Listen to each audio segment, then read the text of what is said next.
자, 오늘 민수기서 말씀 계속해서 이어가도록 하겠습니다. 동행하시고 인도하시는 하나님이라는 주제로 함께 말씀을 나누죠. 한번 저를 따라합니다. 동행하시고 인도하시는 하나님. 이 군복무를 하다 보면 이 장성급, 그러니까 사단장이 이 부대 안에 있잖아요. 그러면 깃발로 사단장이 부대 안에 있다라고 표시를 합니다. 그래서 이 태극기를 달아놓고 태극기 옆에다가 이 별 2개짜리 이 깃발을 개항을 해요. 그 깃발이 있으면 사단장이 부대 안에 있다라는 뜻이고, 사단장이 출타를 하면 그 깃발을 내립니다. 그렇게 이제 표시를 하는 거죠. 그런데 되게 재밌는 게 깃발이 내려가면 이 사람들이 조금 풀어집니다. 좀 헬렐레해요. 눈빛도 막 갑자기 초점을 잃고. 그런데 깃발이 딱 개항이 돼 있으면 이 군인들이요, 각자의 위치에서 굉장히 열심히 일을 합니다. 왠 줄 아세요? 간단하죠. 사단장이 부대 안에 그들과 함께 있기 때문에 그래요.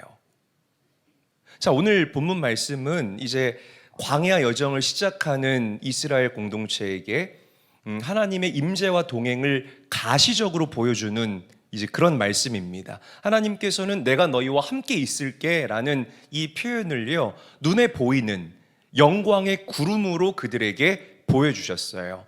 그래서 낮에는 하나님의 구름이 이스라엘 공동체의 성막을 덮었고, 밤에는 하나님께서 불기둥으로 그들과 함께 계셨다라는 거죠. 저는 오늘 이 말씀을 깊게 묵상했습니다. 읽고 또 읽고 묵상하고 주석하고 또 말씀을 해석하고 그렇게 준비를 하면서 어떤 생각이 들었냐면, 우리가 살고 있는 이 성령 시대에도 하나님께서 우리와 함께 계신다라는 이 진리와 사실을 가시적으로, 즉 눈에 보이게 우리에게 보여주시고 확신시켜 주신다면 정말 신앙생활 똑바로 하는 사람들 많을 텐데, 그런 생각을 해보았습니다.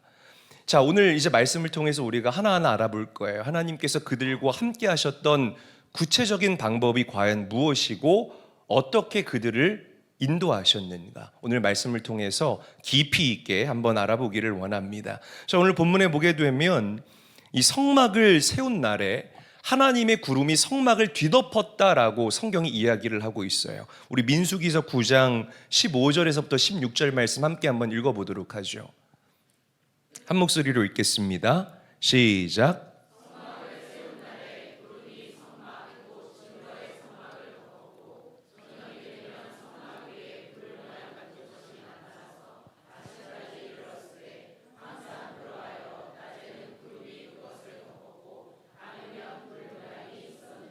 자, 빨간 글씨로 된 부분 다시 한번 읽어볼게요. 시작. 성막을 세운 날에 구름이 성막, 곧 증거의 성막을 덮었고 라고 기록하고 있습니다.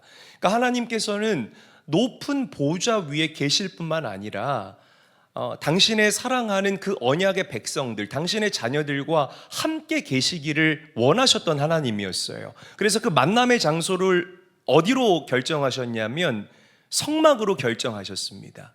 그래서 이스라엘 공동체가 하나님을 만나고 싶으면 어디로 가면 됐느냐? 성막으로 가면 됐던 거예요.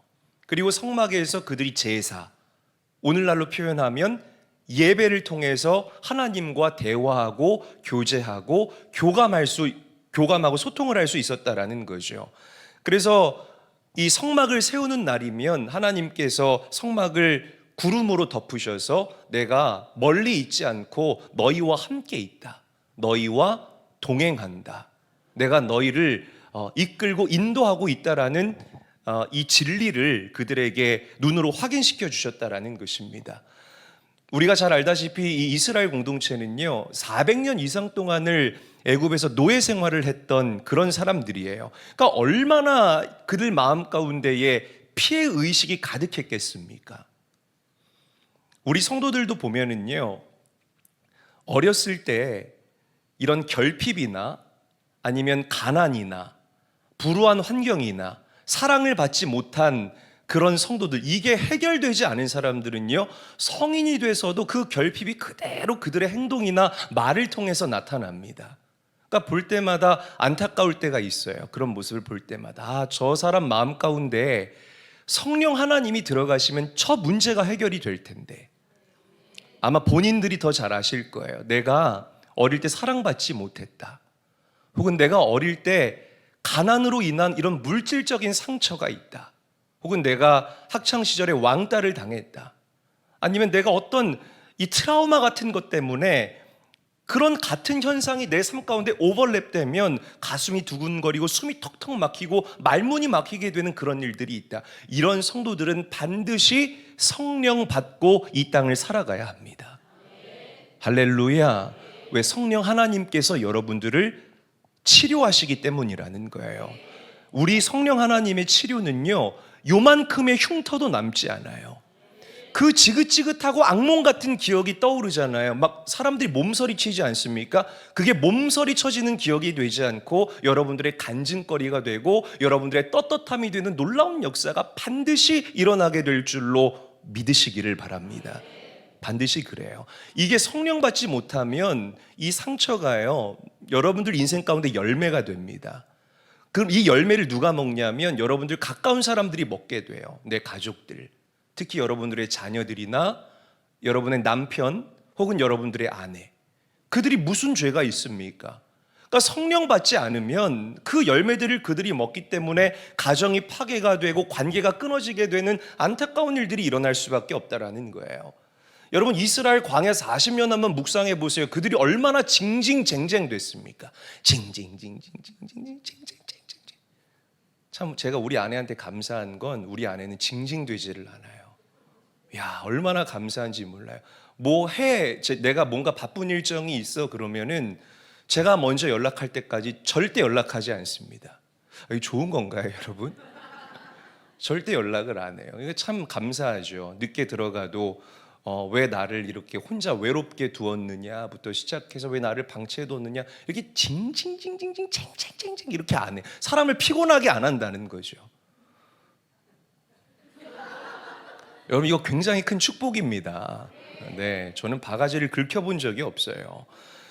네, 정말이에요. 전 이거 사람들한테 자랑하고 다닙니다. 왜냐하면 우리 이동훈 목사랑 얘기를 하다 보면 이 목사 사모들이, 이 목사를 잡는 사모들이 굉장히 많아요. 제 아내는 절대 그렇게 하지 않습니다. 자, 다시 말씀으로 돌아가서 이스라엘 백성들이 광야 40년 동안 얼마나 징징쟁쟁 됐어요. 그러니까 마음이 병들어 있었던 겁니다. 하나님을 만나고 하나님을 경험하긴 했지만 그들의 있음뿌리가 해결되지 않은 거예요. 의심도 많았고 귀로만 듣던 하나님보다는 눈에 보이는 애굽의 우상들이 더 익숙했던 존재가 바로 광야 여정을 했던 그 이스라엘 공동체라 이 말이에요. 그래서 우리 좋으신 하나님께서, 섬세하신 하나님께서 내가 너희와 함께 있어. 너희는 혼자가 아니야. 내가 너희를 이끌고 내가 너희들을 리드해 줄게 라는 그 진리와 그 사실을 구름 모양과 불 모양으로 가시적으로 그들에게 보고 깨닫고 알게 하셨다라는 거예요. 와, 구름 기둥과 불 기둥이 이런 의미를 가지고 있다라는 거죠. 여러분, 우리가 믿는 하나님 정말 멋진 하나님이십니다. 당시 이스라엘 공동체가 통과하는 그 광야, 이 시나이 반도라고 역사 지리학자들이 얘기를 하는데요, 이 사막이에요. 근데 사막의 특징 중에 하나가 뭐죠? 낮에는 굉장히 덥고 또 밤에는 굉장히 춥다고 합니다. 이게 일교차이가 굉장히 심하다라는 거죠. 그런데 하나님께서 낮에는 구름 기둥, 밤에는 불 기둥, 놀라운 하나님의 처방과 섬세한 하나님의 손길이 아닐 수가 없다라는 거예요.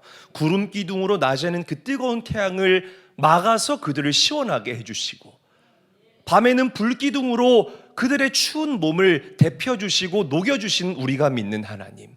여러분, 세상에 누가 이렇게 기가 막힌 일을 해낼 수가 있으며 그 어떤 신이 이런 독창성을 보일 수가 있겠습니까?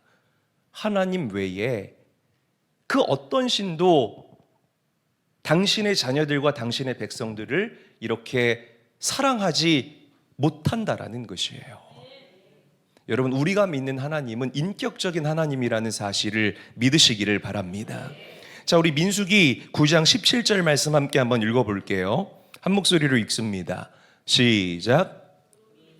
민수기 9장 17절 말씀 함께 읽습니다. 시작.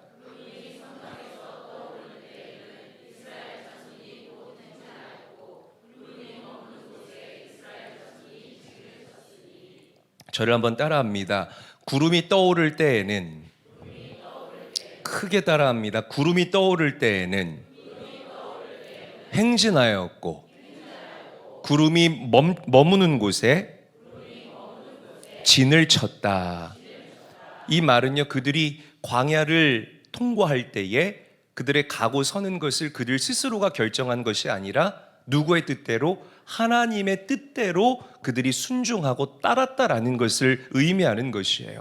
그러니까 구름이 성막 위에 머물러 있다가 구름이 하늘 위로 올라가요. 이 성막을 벗어나서 이렇게 하늘 위로 쭉 올라가게 되면 이스라엘 공동체가 깨닫는 거예요. 아, 하나님께서 우리 이스라엘 공동체로 하여금 진행하라 하시는구나.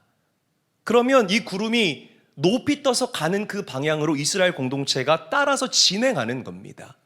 할렐루야. 그리고 구름이 쭉쭉쭉쭉 가다가 어느 곳에 멈춰서게 되면, 아, 하나님께서 이곳에 우리로 하여금 스테이하라라고 명령하시는구나. 그러면 그 수백만의 이스라엘 공동체가 짐을 풀고 성막을 짓고 이렇게 텐트를 치면서 거기에다가 자신들의 터전을 꾸린다라는 것이죠. 그 기간과 그 시는 그들이 알 수가 없어요. 얼마가 될지, 몇 년이 될지, 며칠이 될지 알 수가 없었습니다. 구름을 따라서 행진하기도 하고 멈춰서기도 했던 이스라엘 공동체. 여러분, 이스라엘 자손은요, 하나님의 임재와 인도하심을 의심할 필요가 없어요. 다시 강조하지만 하나님께서는 눈에 보이는 구름 기둥과 불 기둥으로 그들과 함께 하셨기 때문이라는 겁니다. 그러니까 아침이 되면 항상 하나님을 보는 거예요. 얼마나 부럽습니까? 부럽죠? 와, 아침이 되면 야, 하나님이 저기 우리와 함께 하시는구나. 그 날마다 눈으로 보고 확인했던 이스라엘 공동체, 말씀을 묵상하는데 막 그림이 그려지는 거예요. 얼마나 그들이 부러웠는지 모릅니다. 자, 그런데 잘 들으십시오. 굉장히 중요합니다. 자, 하나님께서는 구름 기둥과 불 기둥으로 또 만나로 그들과 함께 하신다라는 표현을 해주시고 가시적인 표시를 그들에게 주셨잖아요. 그런데 언제나 같은 방법으로 그들을 인도하신 것이 아니에요. 이스라엘 공동체가 가나안 땅에 들어갔을 때에도 구름 기둥과 불 기둥과 만나가 있었을까요? 아니요, 없었어요. 그러니까 광야라는 굉장히 특별한 상황 가운데에서 하나님이 눈에 보이는 방법으로 구름 기둥과 불 기둥과 만나라는 방법으로 그들에게 친히 당신을 드러내시고 당신을 표현했던 거라는 거죠. 가나안 땅이라는 새로운 시즌, 새로운 땅에 들어갔을 때에는 하나님께서 광야와 동일한 방법으로 그들에게 당신을 계시하지 않았다라는 거예요. 가나안 땅에 들어갔을 때 하나님께서 어떤 방법으로 이스라엘 공동체에게 당신을 계시했습니까? 말씀을 통해서 하나님은 당신을 계시하셨어요. 많은 사사들을 통해서, 그 많은 선지자들을 통해서, 많은 하나님의 사람을 통해서 당신의 말씀을 이스라엘 공동체에게 듣게 하셨다라는 겁니다. 그래서 이 히브리서 1장 1절 말씀이 이렇게 고백해요. 잘 들어보세요. 옛적의 선지자들을 통하여 여러 부분, 여러 모양으로 우리 조상들에게 말씀하신 하나님. 우리 조상들에게 뭐 하신 하나님? 뭐 하신 하나님? 말씀하신 하나님이라는 거예요. 자, 그러면 지금 이 신약 시대를 살아가고 있는, 성령 시대를 살아가고 있는 이 시즌에는 하나님께서 여러분들에게 어떻게 당신을 계시하시고 드러내십니까? 스스 소리밖에 안 들려. 자신 있게 얘기가 틀려도 돼. 뱀이에요? 스스스스가 뭐야 도대체 지금? 아니, 하나님이 당신을 어떻게 계시하냐고요? 우리 시대에 말씀이에요? 그렇죠, 성령이에요, 여러분. 물론 말씀도 맞지만 지금 저와 여러분들은 성령 시대를 살고 있잖아요. 하나님께서 영으로 여러분들과 함께 하십니다. 그러니까 성령으로 내가 너와 함께 하고 있다. 성령으로 우리에게 감동을 주시기도 하시고, 성령으로 그 말씀을 깨닫게 하시고, 성령으로 하늘의 비밀한 지혜를 우리 인생 가운데 풀어내시는 분이 바로 우리가 믿는 하나님이에요. 자, 우리 요한복음 14장 16절에서부터 17절 말씀 함께 한번 읽어보도록 하겠습니다. 한 목소리로 읽겠습니다. 시작.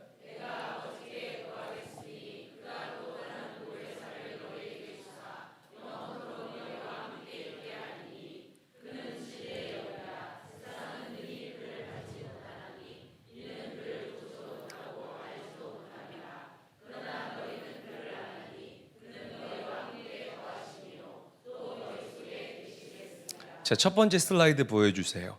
자, 또 다른 보혜사를 너희에게 주사. 하나님께서 그 보혜사로 하여금 영원히 우리와 어떻게 하게 하신다고요? 그래요. 영원히 여러분들과 함께 있게 하겠다. 그러니까 성령 하나님을 통해서 내가 너희들과 동행하겠다라고 주님께서는 약속하셨다라는 겁니다. 다음 슬라이드도 똑같아요. 읽어볼게요. 시작. 그는 너희와 함께 거하심이요 또 너희 속에 계시겠습니다. 너희 안에 계시겠다라고 성경은 분명히 저와 여러분들에게 약속하고 있습니다. 그렇습니다, 여러분. 성령 시대를 살아가는 저와 여러분들은 성령의 인도하심을 받고 성령의 견인하심을 받아 살아가는 자들임을 믿으시기를 바랍니다. 예수님께서 약속하신 대로 보혜사 성령님이 우리에게 오셨어요. 믿으시면 아멘 합시다. 여러분들의 어디에 오셨습니까? 마음 안에 오셨다는 거예요. In us, 우리 안에 보혜사 성령님이 오셨어요. 여러분들 한 사람 한 사람을 살아 움직이는 성전으로 삼으시고 여러분들 안에 거하시는 성령 하나님.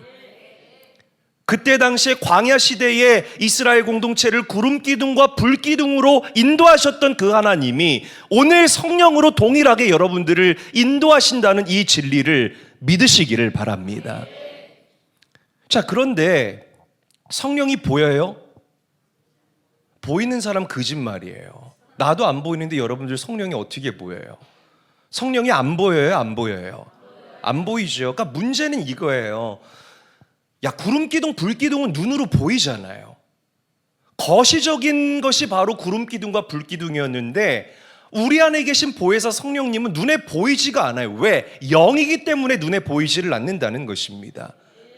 자, 그래서 지금 여러분들에게 필요한 것이 하나가 있어요. 성령님이 나와 동행하시는 것을 내가 어떻게 느끼고 어떻게 인지하고 어떻게 감지할 수 있을까? 그분을 내가 인지하고 느끼고 감지하고 교제할 수 있는 도구가 뭘까? 바로 믿음이라 이 말이에요. 할렐루야. 믿음을 통해서 우리가 성령 하나님이 나와 동행하심을 깨달을 수 있는 것이고요. 그분의 임재를 내가 믿음을 통해서 경험할 수 있는 것이고, 큰 소리로 아멘 합시다.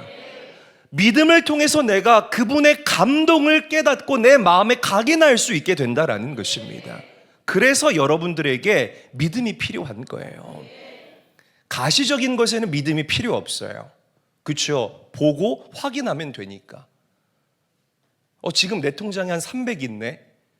여러분, 이게 믿음의 영역입니까? 확인의 영역입니까? 확인의 영역이에요. 로그인 했는데 뭐야, 왜 30만 원밖에 없어? 그렇죠. 확인의 영역, 믿음의 영역이 아닌 거예요. 그런데 보이지 않는 성령님은 믿음의 영역이라 이 말이에요.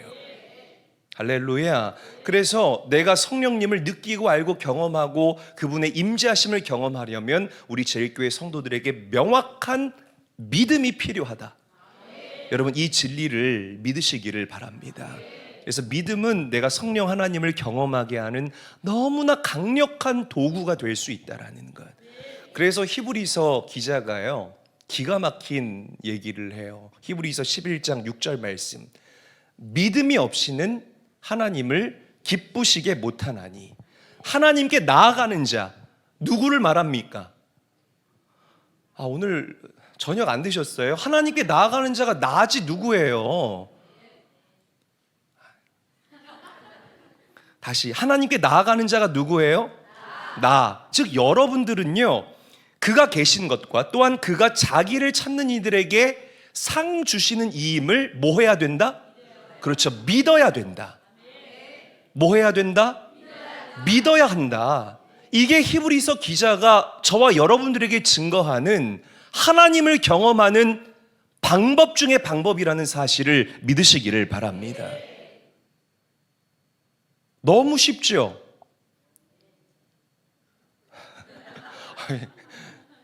타임, 여러분, 확신 없이 아멘 하려면 아멘 하지 마세요. 아멘 하지 마요. 큰 소리로 아멘 하시고. 그래요. 얼마나 쉬워요. 여러분들 같이 이 저녁 시간을 구별해서 주님 앞에 달려나와 예배하고 찬양하고 말씀 듣고 기도하는 여러분들에게 믿음이 없겠습니까? 그렇잖아요. 분명한 믿음을 가지고 여러분들과 동행하시는 그 보혜사 성령 하나님을 경험할 수 있게 되시기를 주의 이름으로 간절히 축원합니다. 왜 신앙생활 잘하던 사람이 매너리즘에 빠지는 줄 아세요? 매너리즘이 뭐냐면 이 바로크 시대, 중세 유럽의 바로크 시대, 그러니까 이 예술하는 사람들의 이야기예요. 이 예술의 특징 중에 하나가 뭐냐면 창의성이고 독창성이거든요. 뭔가 새로운 것을 이 출산해내는 이 즐거움과 이 기쁨이 예술하는 사람들에게는 반드시 있어야 된다라는 거죠. 근데 매너리즘이라는 단어가 왜 나왔냐면 어느 순간부터 이게 고착화된 겁니다. 새로운 것이 출산되지를 않아요. 남의 거 그냥 갖다가 카피하고 계속해서 화석화되는 그 시즌이 있었거든요. 그때를 매너리즘이라고 표현을 하는 겁니다. 그때의 양식을. 전혀 발전이 없는, 그러니까 이 신앙생활에 매너리즘이 빠진다는 것은 여러분들이 점점 고이기 시작한다라는 거예요. 세부대가 되지를 않고, 말씀을 들어도 말씀이 진부해지고, 은혜가 되지를 않고, 왜 이렇게 피곤한지, 막 예배 한 번 한 번이 그렇게 내 삶 가운데 부담이 될 수가 없는 거야. 매너리즘이에요, 이게. 이게 매너리즘이라고요. 왜 예수 믿는 사람들이 죄를 지을까요? 왜 예수 믿는 사람들이 은밀하게 남들이 보지 않는 곳에서 이중적인 모습으로 살아가겠습니까? 죄의 유혹이 강해서? 아니면은 우리 믿는 사람들의 의지가 약하기 때문에? 그렇지 않아요. 우리가 조금만 이렇게 그룹 지어서 있으면 죄를 지을 수가 없어요. 죄 짓는 사람 아무도 없어요. 예를 들어서 알코올 중독자가 선교를 나갔다고 가정을 해봅시다. 막 선교 이제 막 막바지가 되는데 막 시원한 맥주가 떠오르는 거예요. 너무 마시고 싶어. 그런데 이제 다 같이 둘러 앉아서 저녁을 먹는데 사람들이 막 탄산음료를 시키네. 콜라, 사이다, 다이어트콕, 제로 시키는데 저는 맥주 한 잔 주세요. 이럴 사람 아무도 없다라는 거죠. 그러니까 여러분, 의지는 다 충만해요. 의지는 너무 강하다라는 거예요. 왜 사람들이 무너지고, 왜 사람들이 고이고, 왜 사람들이 성장하지 못하느냐? 내 안에 계신 그 성령 하나님이 믿어지지 않기 때문에 그런 겁니다. 믿어지지 않기 때문에. 내가 그분 앞에서 산다. 할렐루야. 내가 주님과 동행한다라는 이 코람데오의 신앙이 여러분들에게 없기 때문에 죄를 밥 먹듯이 지으며 살아간다라는 거죠. 여러분, 혹시 그거 아세요? 오늘 예배는 난 좀 별로였어. 그렇지 않아요. 모든 예배 시간마다 동일하게 성령의 불은 떨어집니다. 믿으시기를 바랍니다. 내 안에 성령 하나님이 계시다는 이 진리가 믿어지지 않기 때문에 내가 그 성령의 불로 타오르지 않는 거예요. 매 예배 시간마다 하나님께서는 동일하게 임재하시고 동일하게 성령의 불로 여러분들을 태워나가신다라는 사실을 믿으시기를 바랍니다. 확신하고 살아가셔야 돼요. 그분이 내 안에 계신다. 지금 이 성령 시대에 그분이 나를 인도하고 계신다. 어떤 두 권사님이 싸웠대요.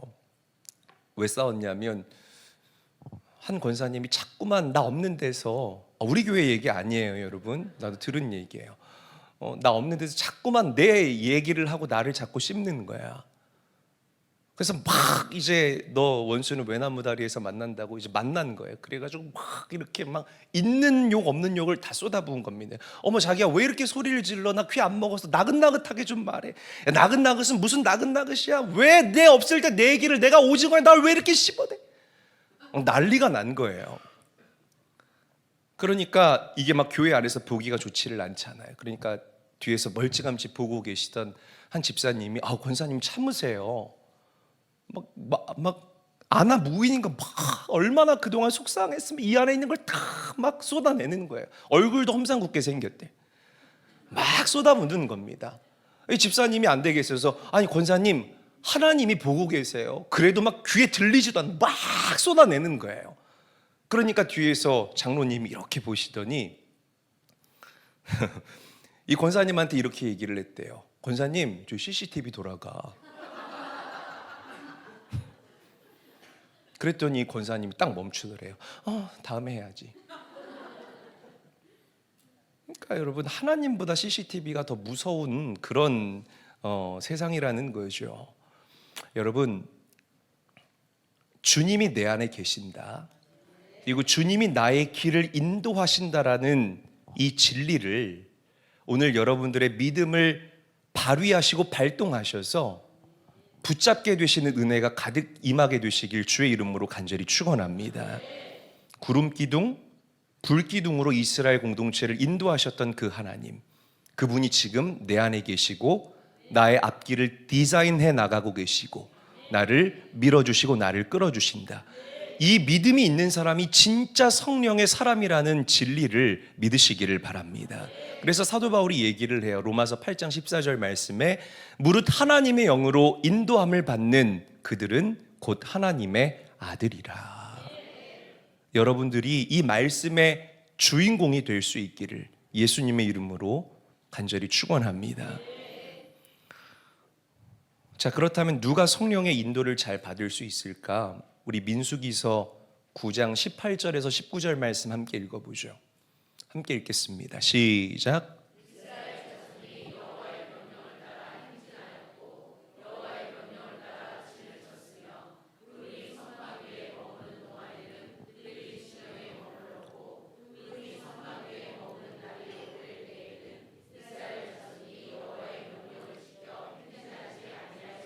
자, 여기에서 우리가 주목해야 될 표현이 있어요. 바로 여호와의 명령을 따라라라는 표현입니다. 18절에서부터 23절까지 여호와의 명령을 따라라는 이 표현이 굉장히 많이 나와요. 그래서 제가 몇 번이 나오는지를 세봤거든요. 8번이나 나와요. 굉장히 많이 나옵니다. 그러니까 이게 하나님의 인도하심을 받는 원칙이라는 거예요. 할렐루야. 한번 저를 크게 따라합니다. 하나님의 명령을 따라. 우리 옆 사람과도 인사합니다. 하나님의 명령을 따라야 합니다. 인사하겠습니다. 자, 그럼 이스라엘 공동체가 이 원칙을 잘 지켰을까? 자, 우리 민수기서 9장 21절에서 22절 저와 함께 크게 한번 읽어보겠습니다. 시작. 혹시 구름이 저녁부터 아침까지 있다가 아침에 그 구름이 떠오를 때에는 행진하였고 구름이 밤낮 있다가 떠오르면 곧 행진하였으며 1년이든지 구름이 성막 위에 머물러 있을 동안에는 이스라엘 자손이 진영에 머물고 행진하지 아니하다가 떠오르면 행진하였으니 아멘. 자, 굉장히 잘 지켰다라고 오늘 말씀이 여러분들에게 증거하고 있죠. 근데 여러분 이게 쉬웠을까? 한번 생각을 해보세요. 수백만이에요. 만약에, 그러니까 좀 엉뚱한 생각일 수 있겠는데 만약에 저녁 때쯤에 해가 뉘엿뉘엿 넘어가는 그 저녁 때쯤에 하나님의 구름이 멈춰서요. 그러면 그 수백만이 일제히 짐을 풀어야 되는 거예요. 얼마나 오랜 시간이 걸리겠어요. 생각을 해봐요. 새벽 내내 성막을 세우고 자신들이 잘 그 잠자리를 만들어야 된다라는 겁니다. 그런데 그날 아침에 또 구름이 움직이네? 그럼 어떻게 해야 돼요? 다시 싸고 따라가야 되는 거예요. 그러니까 얼마나 그들이 분주하고 얼마나 바빴을까. 또 반대로 생각해 볼 수가 있을 거예요. 구름이 멈춰요. 그런데 내일 바로 가지 않고 1년, 2년, 3년 기약 없이 멈추는 거예요. 그러면 거기에 뭐 아울렛이 있는 것도 아니고 뭐 좋은 식당이 있는 것도 아니고 사막이잖아요. 매일 아침 같은 거 바라봐야 됩니다. 아무것도 없어요. 매일 아침 같은 패턴의 일상을 수년 동안 지내야 된다. 기약 없이. 얼마나 그들이 힘들고 얼마나 그들이 외로웠겠습니까? 그럼에도 불구하고 이스라엘 공동체는 이 하나님께서 정해놓으신 이 원칙을 잘 따랐다는 것. 여러분 그렇게 할 수 있으신가요? 그렇게 할 수 있으신가요? 두 분만 그렇게 할 수 있어요? 그 영국의 거의 최초의 목사님이자 그리고 유명한 복음주의자였던 이 윌리엄 그레드 스톤이라는 목사님이 계십니다. 이분이 이런 유명한 말을 했어요. 나는 우리 시대에 하나님께 쓰임받는 95명의 세계적인 인물을 알고 있다. 그들의 공통점은 그들 모두가 하나님의 말씀에 그대로 순종한 사람이었다는 것이다. 할렐루야. 여러분 하나님은요, 뭐 똑똑한 사람, 인물 좋은 사람, 혹은 뭐 돈이 많은 사람, 이런 사람들 쓰지 않고요, 하나님 말씀에 순종하는 자들을 쓰십니다. 믿으시기를 바랍니다. 무명해도요, 하나님 말씀에 철저하게 순종하는 하는 사람을 들어서 유명한 자들을 부끄럽게 만드시는 것이 바로 우리 하나님의 방법이라는 거예요. 그들을 통해서 이 땅에 당신의 나라를 세워가신다는 사실을 믿으시기를 바랍니다. 우리 교회도 마찬가지예요. 우리 교회, 제가 늘 말씀드린 내 크기의 일과 하나님 크기의 일이라고 제가 말씀드리지 않습니까? 내 크기의 일을 경험하는 사람들은요, 순종 안 해요. 순종하는 것 같은데 순종하지 않습니다. 그런데 하나님 크기의 일들을 경험하는 사람들의 공통점을 제가 말씀 준비하면서 떠올려 봤어요. 온전히 하나님의 말씀에 순종하며 살아가요. 그러니까 하나님이 기뻐하시지 아니할 수가 없다라는 거죠. 얼마나 감사한지 몰라요. 말씀을 준비하면서 그래, 내가 그래도 목회 잘했구나, 내가 이 말씀을 전하면서 내가 그래도 할 말이 있는 사람이구나. 할렐루야. 여러분, 우리 성도들 물론 순종 잘하죠. 뭐 성경에서 금지한 것들, 아니면 사회적으로 볼 때에 흠이 될 만한 것들, 여러분들이 하지 않는 것 제가 잘 알고 있습니다. 이게 큼지막한 어떤 그런 프로젝트나 이럴 때 여러분들이 굉장히 열심히 잘 동참해요. 그런데 더 중요한 것은 작은 일에도 우리가 순종할 수 있어야 돼요. 교통사고가 언제 나는 줄 아세요? 이렇게 큰 대로변이나 고속도로에서 교통사고가 잘 나기보다는 이렇게 저희 교회 앞처럼 이렇게 좀 신호 위반하기 좋은, 딱 좋은, 야 오늘 날씨도 좋은데 그냥 신호 위반할까? 이런 마음 들기 딱 좋은 그런 작은 골목에서 사고가 굉장히 많이 납니다. 진짜 그래요. 저도 많이 회개했는데, 이렇게 주일날 보면은 제가 이렇게 차에 타서 이렇게 가끔 앉아 있어요. 이렇게 밖에다가 차를 대고, 그러면 빨간불인데 그냥 건너는 집사님들 굉장히 많아요. 아, 저분 건너네. 오라 저기 누구라고 이름 말 안 하고 쳐다도 안 볼게요. 네. 근데 저도 그렇게 한 적이 있어요. 급하면 빨간불일 때 막 후다닥 하고 건넌 적이 있는데, 사고는 언제 나냐? 그럴 때 나는 거예요. 여러분, 영적으로도 똑같습니다. 사고는 언제 나냐면 여러분들이 무시하고 관가하고 이것쯤이야 괜찮겠지 하는 그런 작은 일들을 우리가 무시하고 또 방임할 때에 거기에서 사고가 나는 거예요. 명심하시고 기억하셔야 됩니다. 이 얘기하고 말씀을 정리하도록 하겠습니다. 미국에 이 노스웨스트 대학교 창시자인 이 버터필드 목사님이라는 분이 계셔요. 이분이 설교자였을 때, 즉 목사였을 때 한 작은 시골 마을에서 부흥회를 인도를 했다고 합니다. 굉장히 오래된 얘기니까 그 당시에는 부흥회를 한 일주일 정도 부흥회를 하곤 했대요. 지금이야 뭐 한 2, 3일 정도면 부흥회가 끝이 나지만 그 당시에 뭐 일주일, 2주일, 뭐 한 달 동안 부흥회를 하기도 했다고 합니다. 그런데 교회에서 숙소를 정해줬는데 어떤 나이가 지긋이 든 노 부부의 집을 숙소로 잡아준 거예요. 그런데 집이 굉장히 좁고 또 낡고, 그 다음에 이 나이 드신 어르신들 간 조절 잘 못하잖아요. 못해요. 잘 나이가 들면 이 간 조절이 좀 어렵다고 합니다. 저희 어머니 음식이 요즘 들어서 맛있어졌어요. 자꾸 간 조절을 실패하셔서 굉장히 맛있어졌습니다, 여러분. 간 조절 자꾸 실패해요. 음식도 좀 별로고 또 잠자리도 편하지 않고 불편한 거예요. 근데 이 사실을 이 교회 임원들이 알고서는 야, 우리가 실수했구나. 그래서 좀 새로운 숙소를 잡아드리자. 좀 어느 젊은 부부의 집으로 이제 새로운 숙소를 잡았다고 합니다. 근데 그 집은 굉장히 넓고 집 앞에 이렇게 큰 정원도 있어서 이렇게 산책하기도 좋고, 이렇게 집회할 때에 최적의 성능을 내기에 부족함이 없는 그런 숙소였던 거예요. 그런데 이 버터필드 목사님이 숙소를 곧바로 옮기지를 않는 겁니다. 교회 임원들을 다 불러 모아놓고 내가 하나님께 기도하고 물어보고 숙소를 옮기겠습니다. 다시 강조합니다. 내가 하나님께 기도하고 물어보고 숙소를 옮기겠습니다. 이렇게 얘기를 했다는 겁니다.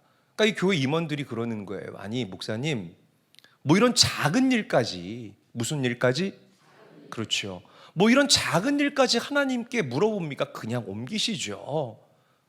그러자 이 버터필드 목사님이 아니다, 됐다 하고서는 당신의 방에 들어가서 하나님 앞에 엎드려져서 기도한 거예요. 하나님, 이제 임원들이 암시롱, 쿵시롱, 유시롱 해가지고 저를 저 젊은 부부의 집으로 옮기라고 합니다. 제가 옮기는 게 맞을까요? 아니면 계속 이 노 부부의 집에 머무는 게 맞을까요? 있는 그대로 하나님 앞에 물어본 거예요.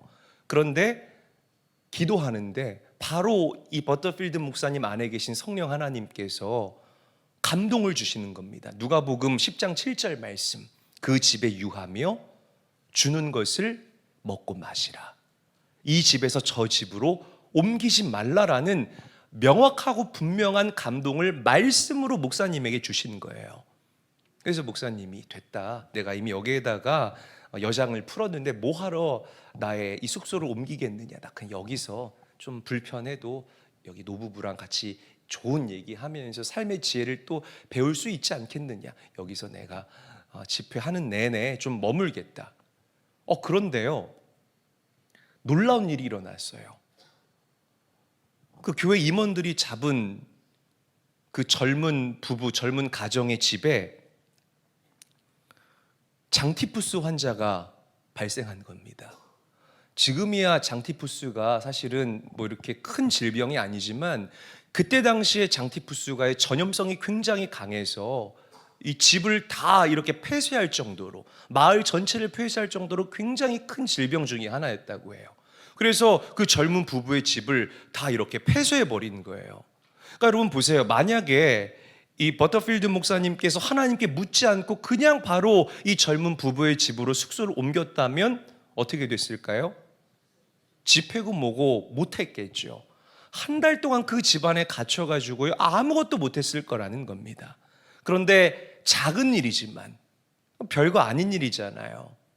작은 일이지만 하나님께 묻고 행했던 이 버터필드 목사님, 그 집회를 은혜롭게 마치게 되는 놀라운 은혜를 입게 된 줄로 믿으시기를 바랍니다.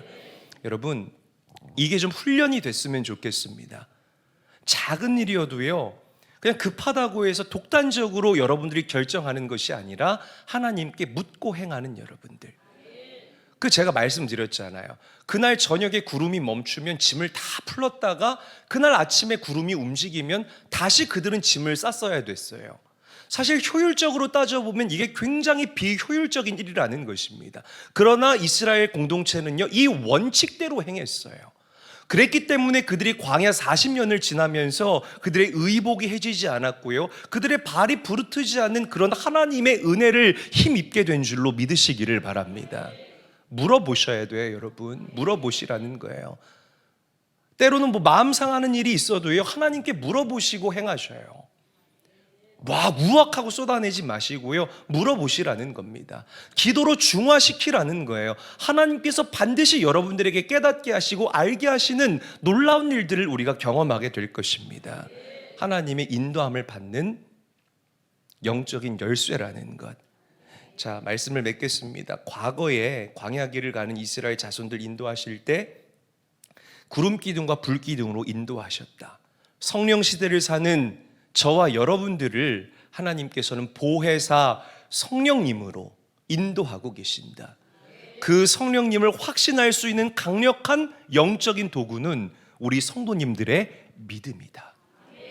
할렐루야. 그리고 이스라엘 공동체가 그 광야길에서 하나님의 아름다운 인도를 받아낼 수 있었던 일체의 비결, 구름이 움직이면 그들이 진행하였고 구름이 멈춰서면 그들이 멈춰섰다. 하나님 말씀에 순종했다라는 거죠. 여러분, 순종의 사람이 될 수 있기를 주님의 이름으로 간절히 축원합니다. 순종이 제사보다 낫습니다. 믿으시기를 바랍니다. 그렇게 하나님께 묻고 행하셔서 여러분들의 인생이 이전보다 더 행복하고 더 안정감이 있고 더 평안한 인생들이 될 수 있기를 주님의 이름으로 간절히 축원합니다.